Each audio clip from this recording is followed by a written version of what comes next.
Hello, and welcome to Bluewatch, a new series where I take you guys through some of the more interesting Blizzard posts on the official Overwatch forums and give you my thoughts and feelings.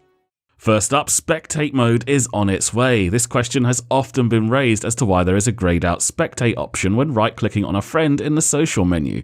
Jeff Kaplan, the immaculate leader of Team 4, has stated it isn't yet fully implemented, but they are working on allowing us to spectate our friends without joining the game. This is great and something I am very excited for, but it does raise some small concerns about ghosting. Ghosting is when you pass information from the spectator mode to your buddy in-game. Currently, when you spectate someone through the Join Game feature, you are limited to a first or third person view of your friend's team only. If the mode is not finished yet, they might be adding other features, possibly with a delay, and I'm interested to see what they've cooked up. The next post I'm including more as a public service announcement because I was not aware it was possible. A very unhappy player was threatening to refund their copy of Overwatch if they have to, and I quote, read another GG easy from a fat, greasy virgin nerd on the opposing team who played Widowmaker the entire game.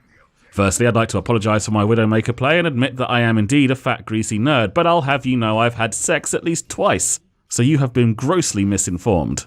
Secondly, Jeff pointed out that you can in fact disable match chat if you wish. While in game, go to the social menu, select the groups tab, and then enable or disable match chat. This will be persistent through all your games, so you will need to re-enable it if you want match chat in your next game.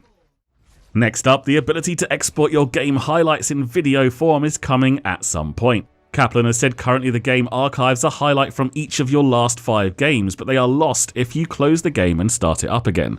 They hope to someday allow us to export the highlights in video form. As a content creator, I don't think I ever play Overwatch without recording, but it's great stuff for everyone that doesn't have to record everything just in case they miss something that might put food on the table and pay the bills.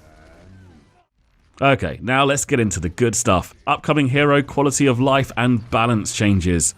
Reaper is getting a visual update to his Shadow Step ability. Due for release sometime in mid to late June, the visual effects team have updated the smoke for allied Reaper to a blue colour, so we will be able to tell if the incoming Reaper is friend or foe immediately. This is a fantastic change, as I'm sure we've all had moments where we've had to watch that red smoke and wait for the Reaper to appear before we know if we need to shoot them in the face. D.Va is on the radar for some changes. Principal designer Jeff Goodman has said her damage output is intentionally low to prevent her becoming a tanky assassin. In previous versions of the game, D.Va was able to fly into someone and destroy them and then just fly away, and there was no counterplay. The team are looking to somehow improve her ability to initiate a teamfight and bring her more in line with Winston. One of the big problems is she lacks a survivability and will easily be destroyed after jumping into groups of enemies. I'll admit I've not played much of D.Va since making her guide, but improving her survivability with her current kit seems tricky. Defense Matrix is already a powerful ability in niche situations. Able to nullify powerful ultimates like Rocket Barrage, reducing its cooldown might make it too strong. D.Va does suffer from having a gigantic head hitbox in the middle of her mech, so this could be something they address. Whatever they do, bringing D.Va up to scratch could only be a good thing. Her ultimate is an incredible zoning tool when attacking, and it would be great for her to be a viable pick on control maps. I don't know about you guys, but I'm getting pretty bored of double Winston, double Lucio, double DPS. Of course, if it goes too far, people will just replace the Winstons with double D.Va, and the problem continues. And finally in this video, and finally in general, McCree's Fan the Hammer is on the nerf block. Jeff Goodman has said he's been watching McCree carefully since release.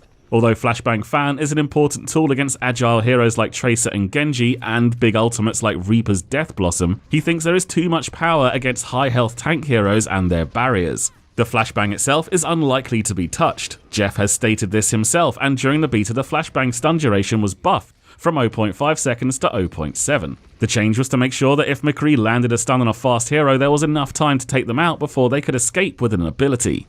The change we will see will be in Fan the Hammer. This itself has already been nerfed during the beta when they increased the recovery time before reloading from 0.3 seconds to 0.75 seconds. If you want to see what it was like pre-nerf, check out my McCree guide that was published before the change.